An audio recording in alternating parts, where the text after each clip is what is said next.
તો હવે આજે આપણે પૃથ્વીની જે આંતરિક સંરચના જે છે, ઇન્ટરનલ સ્ટ્રક્ચર, એના વિશે આપણે વાત કરવાની છે.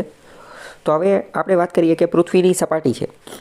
પૃથ્વીની સપાટી એટલે પૃથ્વીની સપાટી ગમે ત્યારે આવે એટલે શું વિચારવાનું? આપણે જેની ઉપર ચાલીએ છીએ, જેની ઉપર રહીએ છીએ એ, બરાબર, જમીન. તો હવે જેમ જેમ અંદર જતા જઈએ, કેન્દ્ર સુધી જતા જઈએ, ખાડો ખોદીને અંદર જતા જઈએ, તો અંદર જેટલા પણ ભાગ આવે ને એના આ ભૂગોળની અંદર 3 ભાગ પાડેલા છે. એના 3 અલગ અલગ નામ આપેલા છે, બરાબર. તો આ 3 અલગ અલગ નામ જે છે એ તમને ખબર હોવી જોઈએ. એ 3 અલગ અલગ નામનું 3 અલગ અલગ ભાગ જે છે એનું નામ છે ક્રસ્ટ, મેન્ટલ અને કોર. ક્રસ્ટ, મેન્ટલ અને કોર. હવે આ ભાગ કઈ રીતના છે? તો કે પૃથ્વીની સપાટી પહેલી છે, બરાબર. પૃથ્વીની સપાટી પહેલી. તો આપણે જેની ઉપર હાલીએ છીએ, મતલબ કે જે માટીવાળો ભાગ, જે જમીનવાળો ભાગ, એ ક્રસ્ટ છે. એ શું છે? ક્રસ્ટ છે. એટલે કે ક્રસ્ટને એને ગુજરાતીમાં કહેવાય મૃદાવરણ. મૃદા શબ્દ ઉપરથી સમજો. મૃદા શબ્દ એટલે શું? તો કે માટી, અને શરૂઆતનો ઉપરનો ભાગ શેનો બનેલો છે? માટીનો જ બનેલો છે. ખ્યાલ આવ્યો? પહેલું ક્રસ્ટ, મૃદાવરણ, માટીનો બને. જેમ જેમ ખોદતા જઈએ, નીચે ખોદતા જઈએ, બરાબર, એટલે જેમ જેમ માટીનું આવરણ પૂરું થતું જાય એટલે ક્રસ્ટ પૂરું થઈ જાય, મૃદાવરણ પૂરું થઈ જાય. અને બીજો જે ભાગ આવે એ આવે મેન્ટલ. એ કયો આવે? મેન્ટલ. એટલે કે મિશ્રાવરણ. એનું નામ શું છે? મિશ્રાવરણ. કારણ કે એમાં બધી વસ્તુ મિશ્ર આવે. માટી પણ આવી જાય, રેતી, કપચી, પથ્થર, ખડક, આ બધી વસ્તુ આવી જાય, એટલે એનું નામ છે મિશ્રાવરણ. અને એની કરતાં પણ ઊંડે ખોદતા જઈએ એટલે આપણને પૃથ્વીના કેન્દ્રની આજુબાજુ પહોંચી જઈએ. એને કહેવાય ભૂગર્ભ, અથવા તો એને કહેવાય કોર. એકદમ કોરનો ભાગ, એકદમ અંદરનો ભાગ, એને કહેવાય ભૂગર્ભ. ઓકે, ખ્યાલ આવ્યો? તો પૃથ્વીની સપાટીથી કેન્દ્ર સુધી અંદર જતા જઈએ તો મુખ્યત્વે 3 ભાગ પડે: ક્રસ્ટ, મેન્ટલ અને કોર. CMC, ક્રસ્ટ, મેન્ટલ અને કોર. ત્રણેયનું ગુજરાતી ખબર હોવી જોઈએ. ક્રસ્ટ એટલે મૃદાવરણ, મેન્ટલ એટલે મિશ્રાવરણ અને કોર એટલે ભૂગર્ભ, બરાબર. બીજી વસ્તુ, હવે આ જે મિશ્રાવરણ જે છે, મિશ્રાવરણ એટલે કે મેન્ટલ, તો કે મેન્ટલના પણ આ લોકોએ 2 ભાગ પાડ્યા: અપર મેન્ટલ અને લોઅર મેન્ટલ. ભૂગર્ભ કોર જે છે એના પણ 2 ભાગ પાડ્યા: ઇનર કોર અને આઉટર કોર. બરાબર, ખ્યાલ આવ્યો? એટલે ઇન શોર્ટ વાત કરીએ તો મુખ્યત્વે 3 ભાગ પડે: ક્રસ્ટ, મેન્ટલ અને કોર. પરંતુ એના જો સબ પાર્ટ જોઈએ તો પાછા મેન્ટલના 2 ભાગ પડે અને કોરના 2 ભાગ પડે. ઓકે, આટલું પહેલાં મગજમાં બેસી ગયું. ચલો, હવે જો આપણે નીચે ફોટાને એ બધું આપેલું છે તો ફોટાના આધારે હવે આપણે થોડું સમજવાની કોશિશ કરીએ. સૌથી ઉપરનો ભાગ એટલે પૃથ્વીનો પોપડો, જેની ઉપર આપણે ચાલીએ છીએ એ. આપણે ગઈકાલે જોયું હતું કે પૃથ્વી પહેલાં કેવી હતી? તો કે ધગધગતો ગોળો હતો. વરસાદને એ બધું આવ્યું એટલે પૃથ્વીનો ઉપરનો પોપડો ઠરી ગયો. તો હકીકતમાં પ્રશ્ન પૂછે કે ઠરી શું ગયું છે? તો ક્રસ્ટ રહ્યું ને એ ઠરી ગયું છે. પોપડો એ જ શું? પોપડો એ જ ક્રસ્ટ, બરાબર. તો ક્રસ્ટ ઠરી ગયો છે. જેમ જેમ ઊંડે ઉતરતા જઈએ તો પછી શું આવે? મેન્ટલ. અને પછી શું આવે? કોર. તો મેન્ટલ જે છે, એ અને કોર એ હજી ધગધગતા ગોળા જેવા જ છે. મેન્ટલ જે છે એ વચ્ચેની અવસ્થામાં છે, જ્યારે કોર જે છે એ તો હજી ધગધગતો ગોળો છે. જ્યારે મેન્ટલ એ વચગાળાનો વિસ્તાર છે. ક્રસ્ટ અને કોર એ બંનેની વચ્ચેનો વિસ્તાર છે, બરાબર. ફોટા ઉપરથી પણ આપણને ખબર પડી જાય. હવે જો નીચે આપણે જોઈએ, નીચે બીજો પણ ફોટો આપેલો છે. માની લો કે પૃથ્વીનો આપણે એક ટુકડો કાપી લઈએ, તો ટુકડો કાપી તો એના આધારે આપણને ખબર પડી જાય કે ક્રસ્ટ, મેન્ટલ અને કોર, બરાબર. એમાં જો મેન્ટલની અંદર અપર મેન્ટલ, લોઅર મેન્ટલ અને કોરની અંદર ઇનર કોર અને આઉટર કોર જે છે એ દર્શાવેલું છે, બરાબર. ખ્યાલ આવ્યો કે નહીં? ચલો, હવે આપણે ડિટેલમાં જોઈએ. પહેલું સમજીએ કે મૃદાવરણ એટલે શું? તો કે ક્રસ્ટ સમજીએ. મૃદાવરણ એટલે કે ક્રસ્ટ, એટલે કે મૃદાવરણને ઇંગ્લિશમાં કહેવાય લિથોસ્ફિયર. ચલો, અહીંયા કીવર્ડ સમજી લઈએ. ગમે ત્યારે ક્રસ્ટ આવે મગજમાં યાદ કરવાનું મૃદાવરણ. મૃદાવરણનું ઇંગ્લિશ થાય લિથોસ્ફિયર. મૃદાવરણ શબ્દ આવે એટલે મૃદા ઉપરથી સમજવાનું કે માટીની વાત કરતા હશે. અહીંયા બધે માટી હશે. લિથોસ્ફિયર, લિથોનો મતલબ થાય પથ્થર. માટી, લિથોનો મતલબ થાય પથ્થર. લીથ શબ્દ આવે, લિથો શબ્દ આવે, મૃદા શબ્દ આવે, સમજી જવાનું માટીની અને પથ્થરની વાત કરતા હશે. તો પૃથ્વીની સૌથી ઉપરનું આવરણ છે પૃથ્વીનો પોપડો છે, જેની ઉપર માટીના સ્તરો આવેલા છે, જેની ઉપર આપણે હાલીએ છીએ, ચાલી છે એ, અને ખડકનું બનેલું છે. આ જે મૃદાવરણ જે છે એને ભૂ કવચ પણ કહે છે. ભૂ એટલે પૃથ્વીનું બહારનું કવચ, પૃથ્વીનું બહારનું જે કવચ. એક રીતે આને તમે ઈંડાની જેમ સમજી શકો. ઈંડામાં કેમ બહારનું પડ જે છે એ કેવું હોય અને અંદર કેવું હોય? અંદરનું પડ. તો કે અંદર જે છે એ પ્રવાહી ભરેલું હોય, બરાબર. તો એક રીતે પૃથ્વીને તમે આવી રીતે જ સમજી શકો. જો ઈંડાનું જે બહારનું પડ જે છે, બહારનું પડ કેવું હોય તો કે એ તો કડક હોય, તો બસ આ ભૂકવચ પણ એવું છે, ભૂકવચ એ પણ કડક છે. અંદરનો ભાગ ઈંડાની અંદર જોઈએ, બરાબર, તો ઈંડાની અંદર જે છે પીળો ભાગ હોય અને એ કેવો પ્રવાહી જેવો હોય. તો આ પૃથ્વીમાં પણ એવું જ છે, અંદરનો ભાગ કેવો છે, કોર છે. કોર એ હજી લાવા સ્વરૂપે જ છે, બરાબર. હવે સમજીએ કે આ લિથોસ્ફિયર, ક્રસ્ટ, મૃદાવરણ એની જાડાઈ કેટલી છે. તો એની 33 કિલોમીટરની જાડાઈ છે, 33 કિલોમીટરની જાડાઈ છે. તો મૃદાવરણ, લિથોસ્ફિયર, ક્રસ્ટ એટલે શું, તો કે એટલે એક રીતે પૃથ્વીનો પોપડો, એટલે એક રીતે પૃથ્વીનો પોપડો. જમીન ઉપર ખોદતા જઈએ તો લિથોસ્ફિયર પૂરું ક્યારે થાય, લિથોસ્ફિયર પૂરું થઈ 33 કિલોમીટરે પહોંચીએ ને એટલે લિથોસ્ફિયર પૂરું થઈ જાય. ખ્યાલ આવ્યો કે નહીં? 33 કિલોમીટર સુધી તમે ખોદાણ કરો એટલે લિથોસ્ફિયર પૂરું થઈ જાય. તો પછી ચાલુ શું થતું હશે? પછી ચાલુ થાય મેન્ટલ, બરાબર, અથવા તો મિશ્રાવરણ. ખ્યાલ આવ્યો કે નહીં? હવે બીજી વાત, આપણને ખબર પડી ગઈ ક્રસ્ટ, મૃદાવરણ, લિથોસ્ફિયર આ એક રીતે પૃથ્વીનો પોપડો છે જેની ઉપર આપણે ચાલીએ છીએ. પણ હવે આના બે ભાગ હોય, એક તો જમીનવાળો પોપડો અને એક તો પાણીવાળો પોપડો. તમે જોયું હશે કે આપણી પૃથ્વી છે તો એમાં બે ભાગ છે ને, એક તો જમીન સ્તર જેની ઉપર આપણે બધા ચાલીએ છીએ અને બીજું સમુદ્રવાળું. તો વાત કરીએ આ જે મૃદાવરણ, બરાબર, મૃદાવરણનો મતલબ માટી. હવે તમે વિચારો કે આ જે મૃદાવરણ જે છે અથવા ક્રસ્ટ છે અથવા લિથોસ્ફિયર જે છે એની જાડાઈ અથવા એની ઊંડાઈ સમુદ્રના તળિયામાં વધારે છે કે ભૂમિ સ્તરમાં વધારે છે, ભૂમિખંડમાં વધારે છે કે મહાસાગરમાં વધારે છે? વધારે છે માં છે, જમીન ઉપર જ વધારે છે. એટલે જો આપેલું છે કે પૃથ્વીનો પોપડો ક્રસ્ટ જે છે એ 33 કિલોમીટરની સરેરાશ જાડાઈ ધરાવે છે. પણ ભૂમિખંડો એટલે જમીનની અંદર એની જાડાઈ 30 કિલોમીટર છે, પરંતુ મહાસાગરમાં જાડાઈ ઘટી જાય છે અને મહાસાગરમાં એ જાડાઈ 5 કિલોમીટરની છે. હવે આમાં કોઈ ગોખવાનું ન હોય, કેમ? કારણ કે આપણે તો કીવર્ડથી જ સમજી ગયા કે વાત કરે છે ભૂકવચ એટલે શું, તો કે ભૂકવચ એટલે મૃદાવરણ એટલે લિથોસ્ફિયર. ગમે આ મૃદા શબ્દ આવે, લિથો શબ્દ આવે એટલે સમજી જવાનું માટીની વાત કરે છે. તો માટી વધારે ક્યાં હોય? જમીન ઉપર, ભૂમિખંડો ઉપર જ રહેશે ને. તો ભૂમિખંડો ઉપર 30 કિમી અને મહાસાગરમાં 5 કિમી. ડાયરેક્ટ બેઠું આ વિધાનમાં વાક્ય પૂછાઈ જશે, અથવા વિધાન એવું બનાવશે કે મૃદાવરણ, લિથોસ્ફિયર અથવા પૃથ્વીનું ભૂકવચ અથવા ક્રસ્ટ જે છે, ક્રસ્ટની જાડાઈ ભૂમિખંડો ઉપર ઓછી છે જ્યારે મહાસાગરમાં વધારે છે. વિધાન સાચું પડશે, ખોટું પડશે? હા, તો વિધાન અત્યારે હું જે બોલ્યો એ વિધાન ખોટું પડશે. કેમ? કારણ કે ભૂમિખંડોમાં જાડાઈ વધારે છે, કેટલી 30 છે, જ્યારે મહાસાગરોમાં ઓછી છે 5 કિલોમીટર. ખ્યાલ આવ્યો? આવી રીતના વિધાન પૂછાય. ઓકે, હવે બીજી વાત કરીએ. જો નીચે ફોટો પણ આપેલો છે, બે પ્રકારના ખંડો આપણે જોઈ શકીએ છીએ. ભૂમિખંડો, આ જો દરિયાવાળો વિસ્તાર તો એ કયા? એ જળખંડ એટલે કે મહાસાગરવાળા, અને ભૂમિખંડો એટલે કે જેની ઉપર આપણે રહીએ છીએ એ, બરાબર. એટલે બંને. તો હવે આ ભૂકવચ, ક્રસ્ટ, લિથોસ્ફિયર આ બધું એક જ વસ્તુ છે, એ તો ખબર પડી ગઈ ને. એની જાડાઈ વધારે ક્યાં છે? તો કે જમીનવાળા ઉપર વધારે છે, જ્યારે સમુદ્રમાં કેવી છે? ઓછી છે. બીજી વાત કરીએ, પૃથ્વી ઉપર તો અમુક જગ્યાએ પર્વતીય ક્ષેત્રો પણ જોવા મળે છે. તો હવે તમે વિચારી કહો, પર્વતીય ક્ષેત્ર જે છે ત્યાં ક્રસ્ટ એટલે કે લિથોસ્ફિયર એટલે કે મૃદાવરણ એની જાડાઈ વધારે હશે કે ઓછી હશે? પર્વતીય વિસ્તારમાં જમીન કરતાં પણ વધારે છે. કેમ? કારણ કે મૃદાનો મતલબ જ માટી. તો પર્વતીય ક્ષેત્રોમાં તો એની જાડાઈ ખૂબ વધારે છે. કેટલી વધારે છે?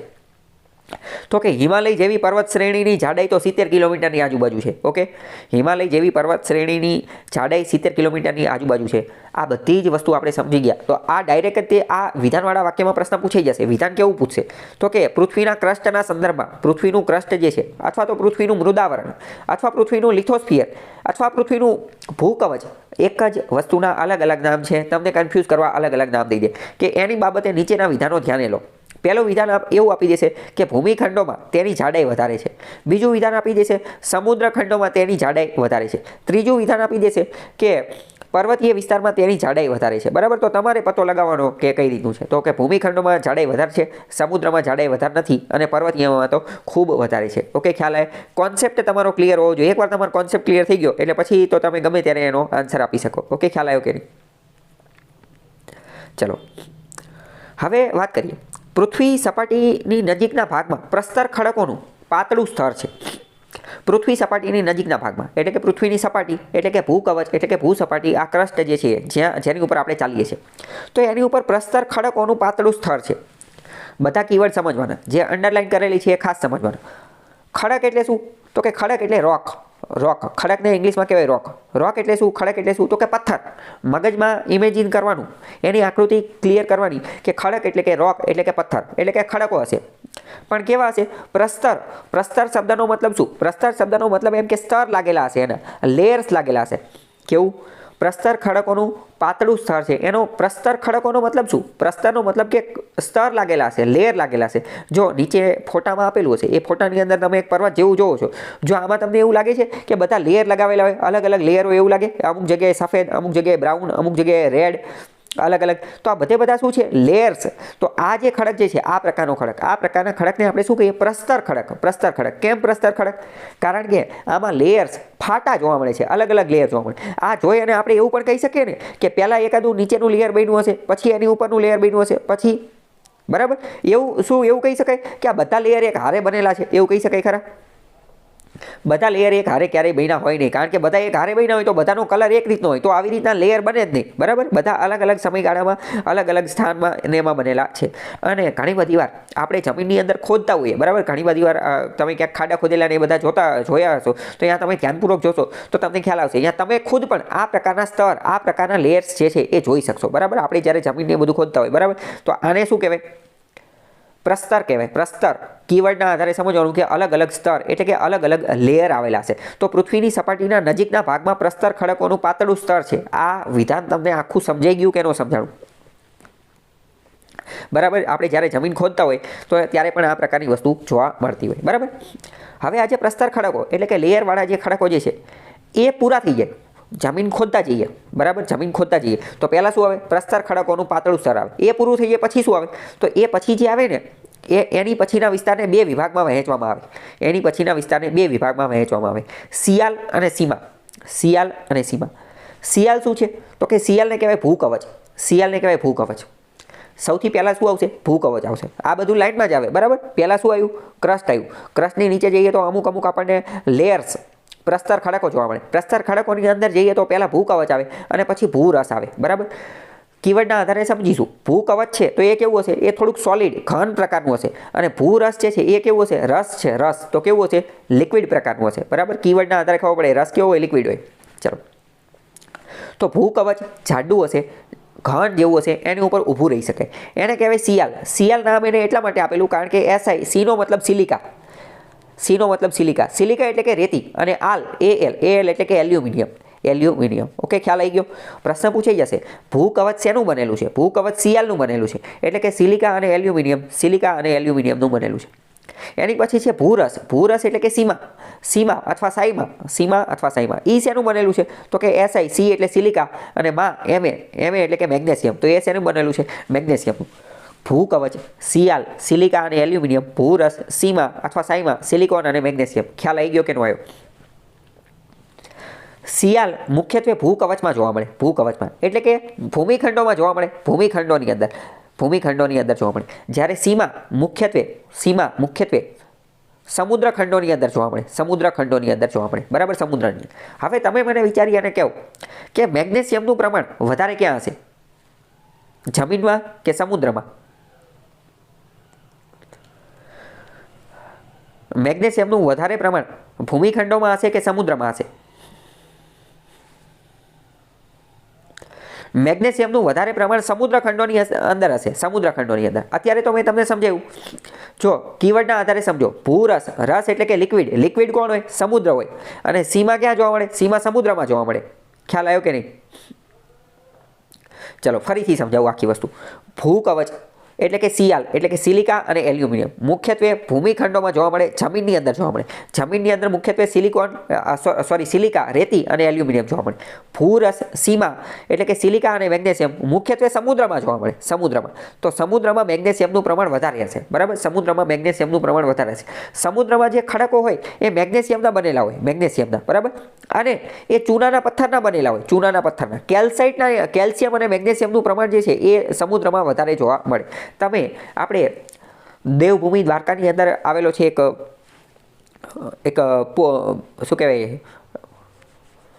આપણે દ્વારકાની અંદર બ્લુ ફ્લેગ સર્ટિફિકેટ ધરાવતો એક બીચ આવેલો છે, શિવરાજપુર બીચ, અથવા કોઈ પણ બીચની અંદર તમે જશો, શિવરાજપુર બીચ કે કોઈ પણ બીચ, તો ત્યાં તમને આ શિવરાજપુર બીચનું ખાસ હું તમને એટલા માટે કહું છું કારણ કે આ પિરોટન ટાપુ આવેલા છે. પિરોટન ટાપુ મતલબ કે પરવાળાના ખડકો. પિરોટન ટાપુ તો જો કે જામનગરમાં આવેલા છે, પરંતુ શિવરાજપુરની અંદર પણ પરવાળાના ટાપુ આવેલા છે, કોરલ રીફ આવેલા છે. તો કોરલ રીફ જે છે એ મુખ્યત્વે શેના બનેલા હોય?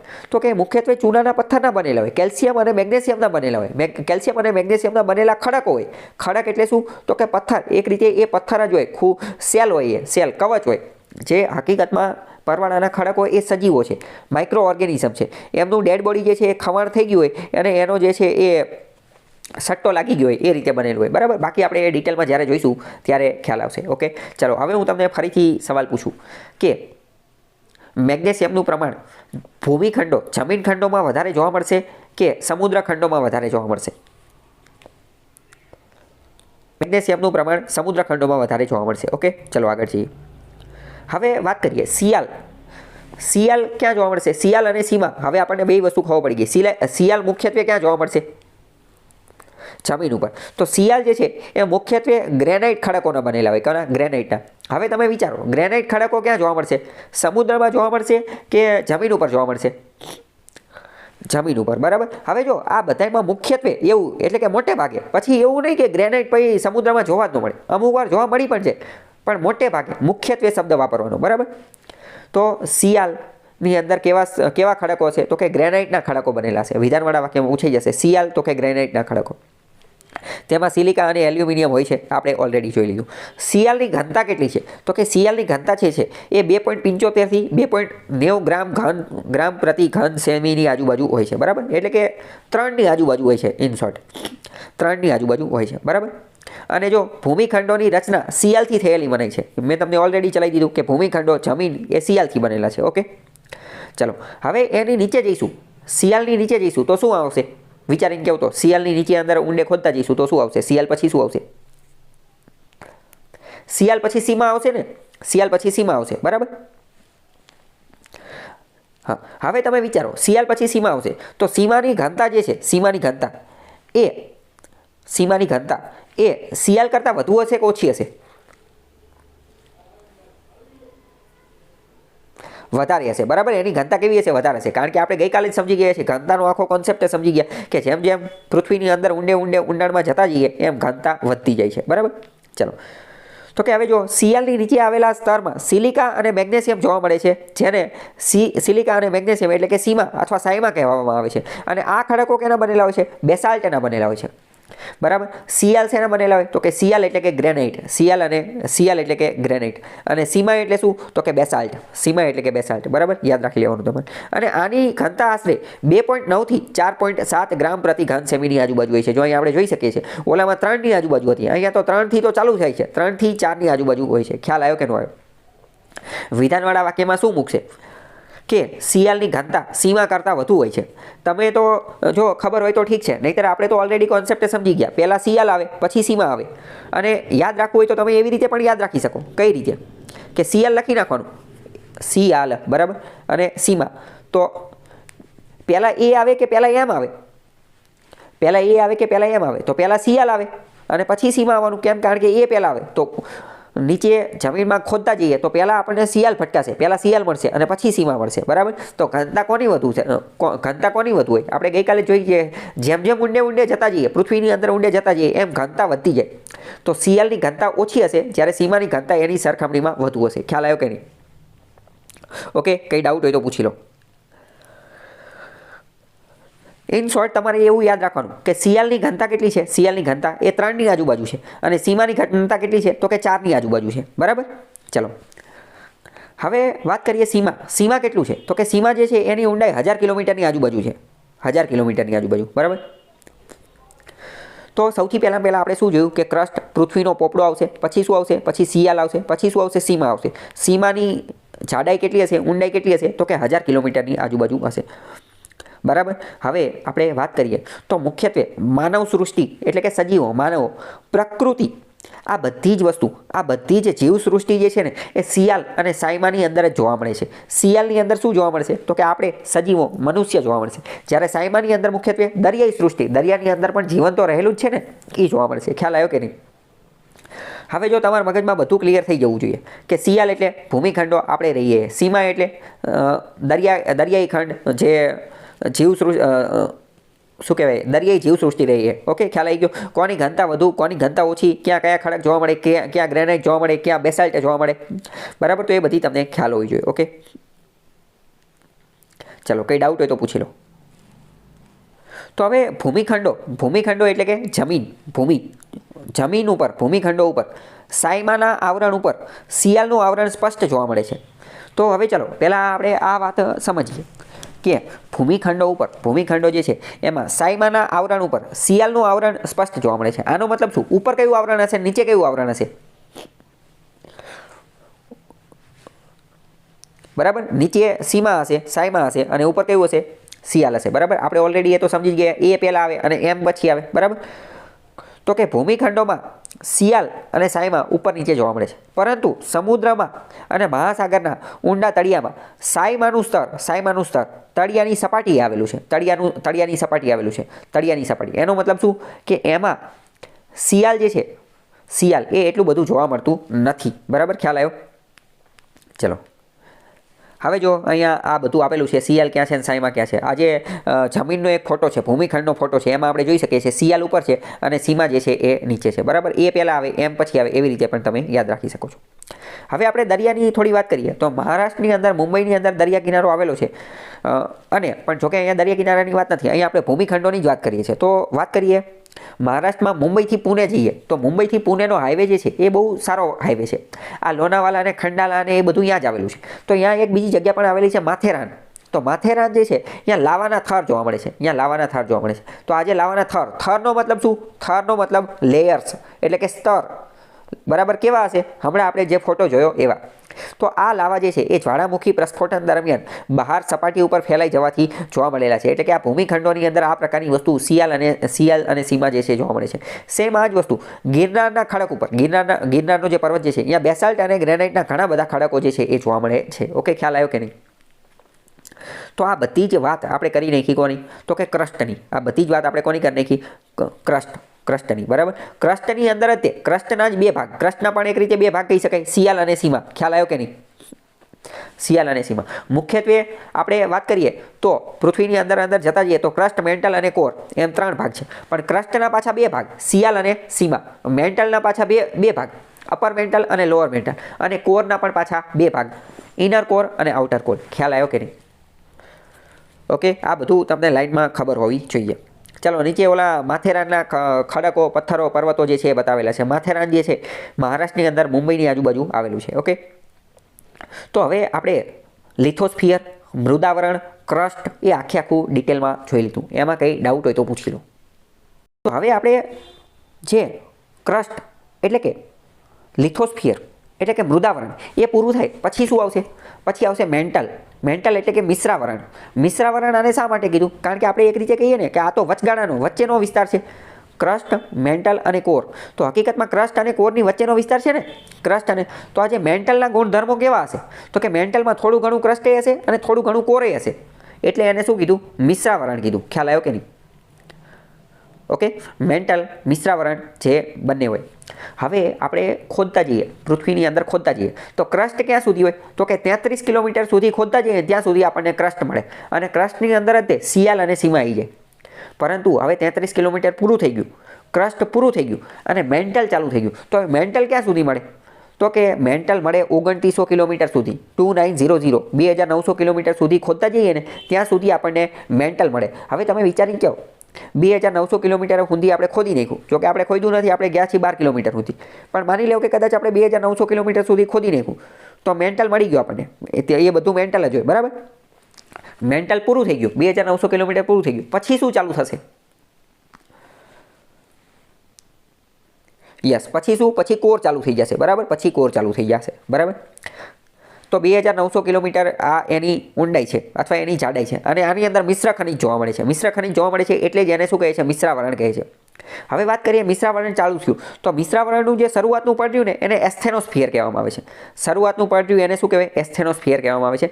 અને એની જાડાઈ જે છે એ 700 કિલોમીટર છે. એની જાડાઈ કેવી છે? 700 કિલોમીટર છે. હવે ચલો આની ઘનતા જે છે, આની ઘનતા એ ક્રસ્ટ કરતાં વધુ હશે કે ઓછી હશે? વિચારીને કહો તો.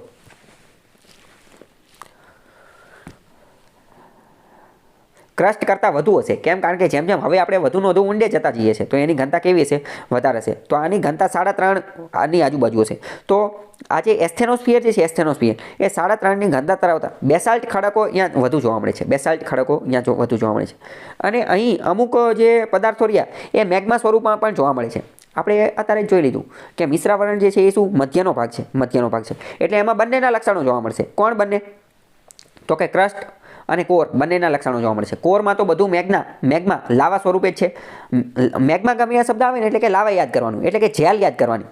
જેલ જોયેલી છે, જેલ ટ્યુબ આવે, માથામાં નાખવાનું જેલ આવે, તો એ જેલ જેવું જોઈએ હકીકતમાં, બરાબર. એટલે કે બહુ ઘનય નહીં અને પ્રવાહી નહીં, બંનેની વચ્ચેનો ભાગ, એટલે કે જેલ જેવો, બરાબર. ગમે ત્યારે શબ્દ આવે મેગ્મા, લાવા, તો મગજમાં વિચાર કરવાનું કે જેલ જેવી અવસ્થા હશે, વચ્ચેની અવસ્થા, બરાબર. હવે બીજી વાત કરીએ તો આ એસ્થેનોસ્ફિયર જે છે એસ્થેનોસ્ફિયર એની ઉપર ભૂકવચ સ્તરે છે. અત્યંત મહત્વનો પોઈન્ટ અહીં આપી દીધો છે. એસ્થેનોસ્ફિયર ઉપર ભૂકવચ સ્તરે છે. આનો મતલબ શું? ચલો હવે આપણે વિચારીએ. હા બોલો. Very good.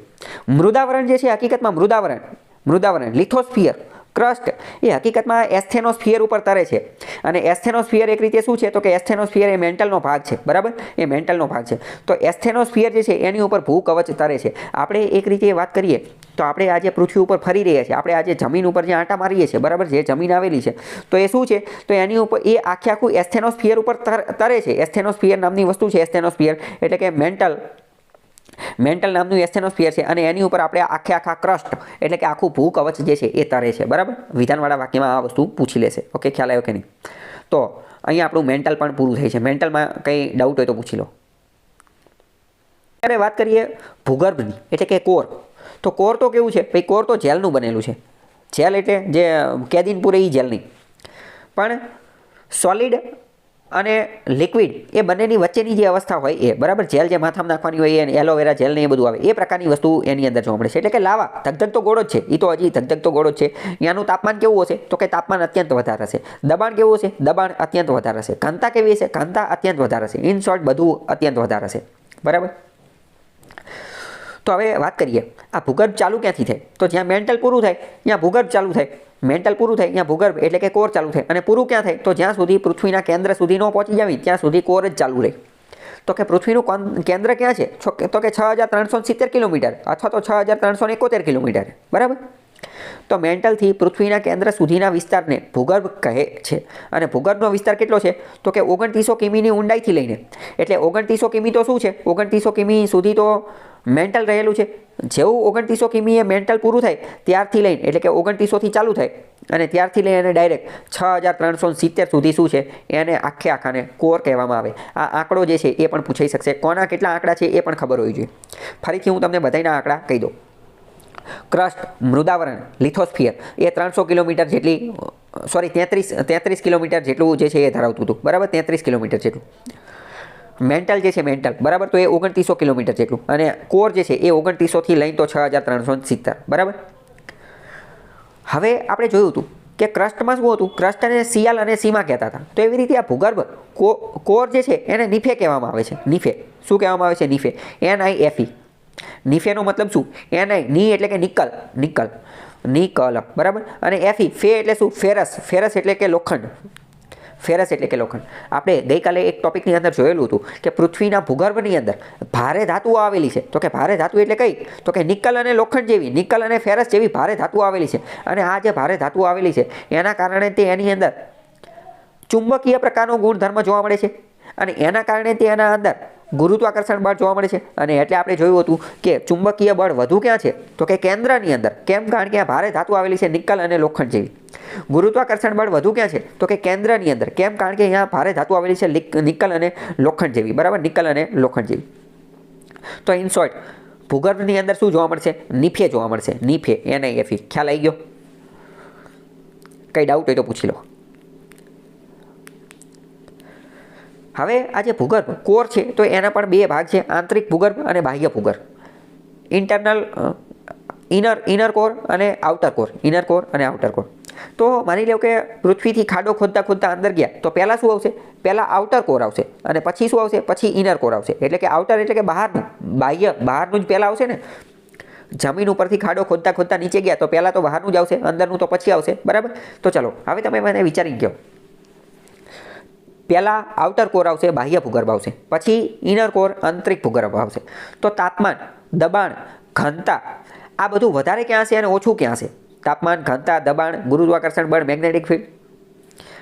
રાઈટ. ઇનરમાં વધારે હશે. ઇનર આંતરિક ભૂગર્ભ જે છે અહીંયા બધું દબાણ ને તાપમાન ને એ બધું વધારે હશે, જ્યારે બાહ્યની અંદર ઓછું હશે. કેમ? કારણ કે બાહ્ય પહેલાં આવશે અને આંતરિક પછી આવશે. અને આપણે જોયું જેમ જેમ ઊંડાઈ એ જતા જઈએ એમ બધું વધતું જાય છે. ઓકે, કંઈ ડાઉટ હોય તો પૂછી લો.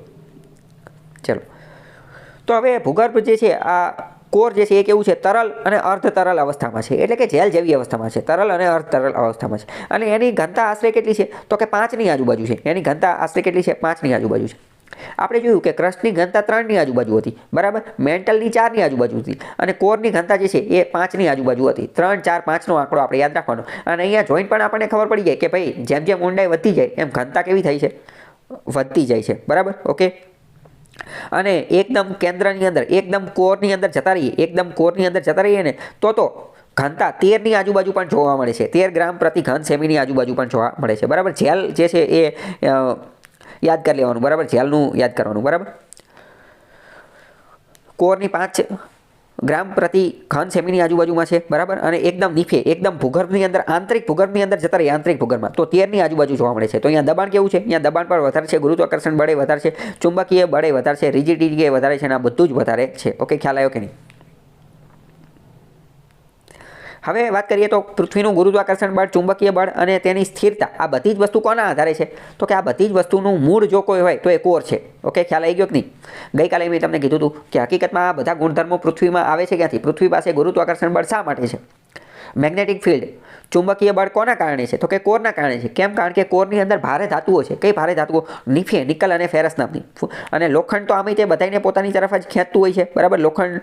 ઓકે, જો નીચે આ એસ્થેનોસ્ફિયર અને સોલિડ ને લિક્વિડ ને બધી વસ્તુ આપેલી છે, એનો આંકડા ને એ બધું આપેલું છે. પૃથ્વીનું જે ઇન્ટિરિયર, આંતરિક સંરચના જે છે તો જો એ પણ નીચે આપેલી છે. લિથોસ્ફિયર એટલે કે મૃદાવરણ આપણે જે અત્યારે ભણી ગઈએ કે જેમાં સિયાલ અને સાઈમાં આવેલું છે, બરાબર. 33 કિલોમીટર ને 2900 કિલોમીટર ને 6371 કિલોમીટર ને આ બધા આંકડા જે છે એ તમને યાદ હોવા જોઈએ. ઓકે, તો એ ક્રસ્ટ, મેન્ટલ અને કોર બધી વસ્તુ અહીંયા પૂરી થઈ છે. કંઈ ડાઉટ હોય તો પૂછી લો.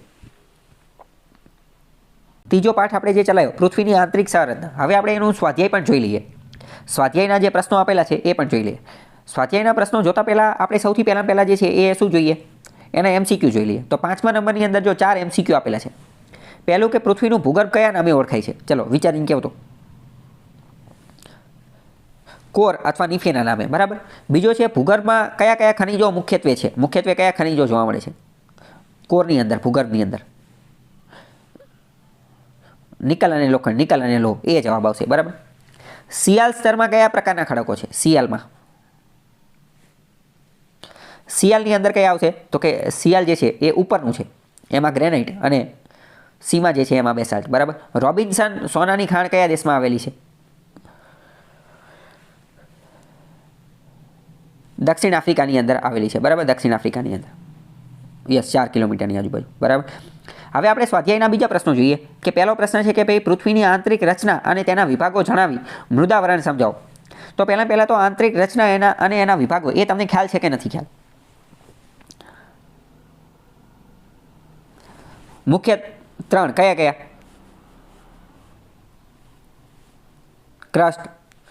ક્રસ્ટ, મેન્ટલ અને કોર. અને ક્રસ્ટના જ બીજા નામ કયા છે?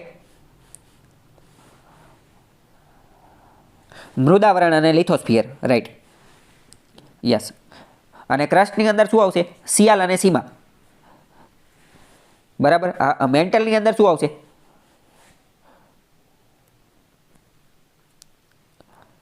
મેન્ટલમાં આવશે એસ્થેનોસ્ફિયર. અને મેન્ટલની અંદર અપર મેન્ટલ અને લોઅર મેન્ટલ આવશે, અપર મેન્ટલ અને લોઅર મેન્ટલ. પણ આમાં એ આપેલું નથી, અને આમાં ખાલી એસ્થેનોસ્ફિયરની જ વાત કરેલી છે.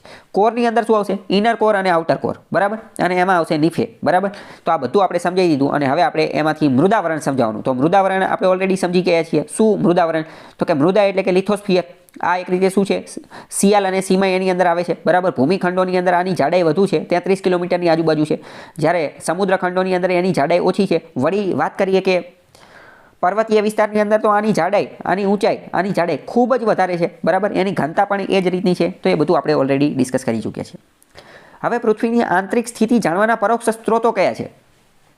તો એ આપણે ઓલરેડી ડિસ્કસ કરી ચૂક્યા હતા કે ભૂકંપના આધારે આપણે જાણી શકીએ, ભૂકંપના મોજાના આધારે, જ્વાળામુખીના આધારે આપણે જે છે એ જાણી શકીએ, ગુરુત્વાકર્ષણ બળના આધારે, મેગ્નેટિક ફિલ્ડ જે છે એના આધારે, સુનામીના આધારે, ઉલ્કાપિંડના આધારે, ઉલ્કાપિંડ જે છે એના આધારે. તો આ બધા આપણે ઓલરેડી એની ઘનતાના ને એ બધાના આધારે, બરાબર, એનું દબાણ, તાપમાન, એ બધાના આધારે આપણે જાણી શકીએ. આપણે ઓલરેડી જાણી.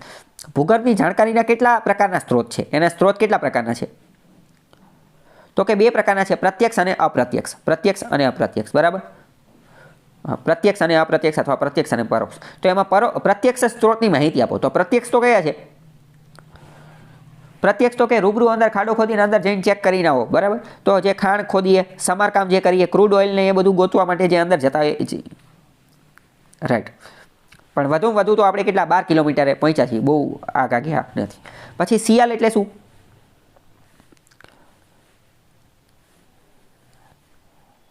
રાઈટ, મૃદાવરણનો ઉપરનો ભાગ એટલે કે સિલિકોન અને એલ્યુમિનિયમ. પહેલાં તો એ કહી દેવાનું, પહેલાં ગમે આવું હોય કીવર્ડવાળું તો એ જ લખવાનું કે સિયાલ એટલે તો કે સિલિકોન અને એલ્યુમિનિયમ, બરાબર. પછી મેન્ટલ મિશ્રાવરણ. મિશ્રાવરણમાં શું આવશે? તો એ આપણે ઓલરેડી ડિસ્કસ કે એસ્થેનોસ્ફિયર ઉપર આ તરે છે ને એ બધું, બરાબર. એનું 2900 2900 કિલોમીટર જેટલી એની ઊંડાઈ છે ને એ બધી વસ્તુ. કોર વિશે આપણે ઓલરેડી નીફે ને એ બધું છે એ આપણે ચર્ચા કરી ચૂક્યા, બરાબર. બાકી ગુરુત્વાકર્ષણનો સિદ્ધાંત કોણે આપ્યો? તો એ ન્યૂટને આપ્યો ને. વિશ્વની ઊંડા ઊંડી ખાંડ કઈ છે તે કયા ખંડમાં આવેલી છે, બરાબર. તો રોબિન્સન ખાંડ છે, બરાબર, 12 કિલોમીટર દક્ષિણ આફ્રિકાની અંદર. એ બધું આપણે. મૃદાવરણની સરેરાશ જાડાઈ કેટલી છે, બરાબર. તો 33 કિલોમીટરની આજુબાજુ. ઓકે, તો આ બધું બાકી તમે તમારી રીતે જોઈ લેજો.